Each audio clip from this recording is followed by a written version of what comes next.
10 years ago, I embarked on my journey to becoming an athlete. In joining Philly Express as my first track team, I experienced my first taste of what it felt like to be a part of a team. Coach Rhonda and Coach Debbie both taught me very valuable lessons at a young age that I will carry with me as I continue to grow. The most important one being that it's okay not to always win.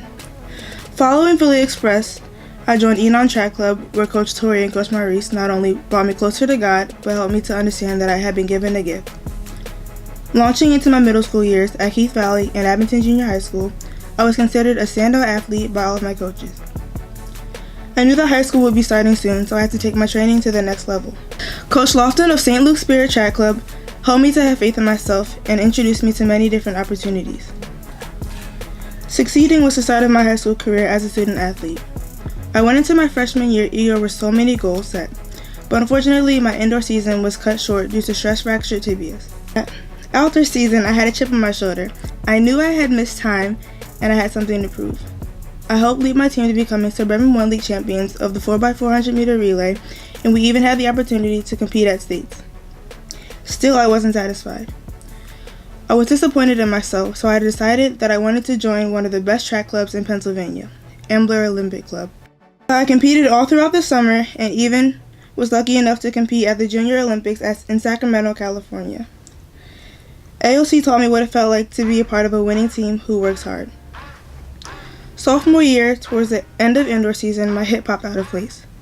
This had to be what felt like one of the worst years of my high school career. During outdoor, I was mainly focused on the 400. I was ranked top 10 in the state. Championship season was approaching. May 6, 2017, Westchester, Henderson. I was running the 400 in hopes to increase my ranking. I was on pace to run a low 56 when 15 meters before the line, I fell and got a concussion and whiplash. I was out for the rest of the season. My pride and confidence were diminished. This fall took a huge toll on my life as well as the way I ran. I was in a funk for about 10 months. I was unmotivated and falling out of love with the sport. I started to question my abilities and I grew angry with myself and impatient with God. It felt like I had been working so hard for so long, yet I never got what I believed I deserved. But then it clicked. In order for God to give you what you deserve, you have to become the type of person who deserves it. After this, I began to grow in faith. My junior year, I ended up placing 5th at states for the 60-meter dash, something I never saw myself doing. Outdoor, I became the SOL champ of the 100 and 200, the District 1 champ of the 200, and placed at states for the 200-meter dash. I am still not satisfied. I still have so much work to do. As I look back on my high school career, I am truly grateful for the 4 coaches that pushed me, annoyed me, were patient with me, and most importantly believed in my abilities and helped me to develop them. During high school track, I've grown a bond with many teammates, and we became a family. I created memories that will last a lifetime. I learned discipline and integrity. This last high school year will be emotional, but I plan to do great things.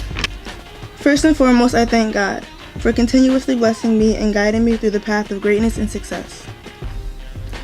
Next, I'd like to thank all of my friends and teammates for putting up with me and encouraging me when I felt nothing was going right. To my family, I thank you guys for always supporting me and keeping me on track, no pun intended. To my siblings, all 6 of you, thank you for always having my back and letting me know that I'll never be alone. To my church family, thank you for uplifting me with your kind words of wisdom and for keeping me in your prayer. To those in heaven, I hate that I have to write this and that you have to hear it in this manner.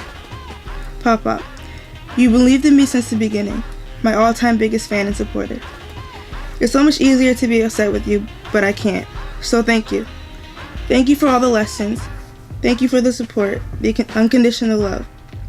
For telling me you were proud of me and believed in me every chance you could. This is just the beginning. I will continue to make you proud. I love you. To Christian, you helped me through a lot during the 4 years I knew you. Telling me to believe in myself, to cut out the background noise and focus. Telling me what I deserve and to know my worth and expect nothing but greatness. Thank you for all the laughter and joy-filled moments. I'll make you proud. I love you. To my parents, all 4 of you. Words cannot explain how grateful I am to have been raised by all of you. To Miss Monique, thank you for always being an ear, a shoulder, a therapist, a friend. Whatever I needed, you were it. To Mr. Bupp, thank you for always listening to me and understanding where I was coming from. I've always loved the talks we have. To my dad, thank you for pushing me and for being so hard on me. You have high expectations of me, and those same expectations are what push me to do so well. But even when I fall short, thank you for holding me and keeping me together and letting me know that you love me and it'll be okay. Thank you for the car rides and car talks. Thank you for always being there. To my mom, we've been through it. I get on your nerves, I get smart, I can be mean sometimes. Thank you for never giving up on me. Thank you for always loving me, for always holding me when I cry. Thank you for being my biggest advocate, my best friend, my glue. Thank you for allowing me to be who I am and for letting me find my own identity. Thank you for supporting me through whatever. Now for what everyone has been waiting for. I am very blessed to have experienced this recruiting process. In looking for a school, it was important that I had the following: a great academic standard, a good graduation rate, a track team I could excel in, a coaching staff whose interests are the betterment of their athletes, great facilities, and somewhere where I felt comfortable. I wanted a school that could take me to the next level in both track and life after track. My top 3 came down to Rider University, Virginia Commonwealth University, and Eastern Michigan University. After careful consideration, I felt compelled to continue my next 4 years at Virginia Commonwealth University.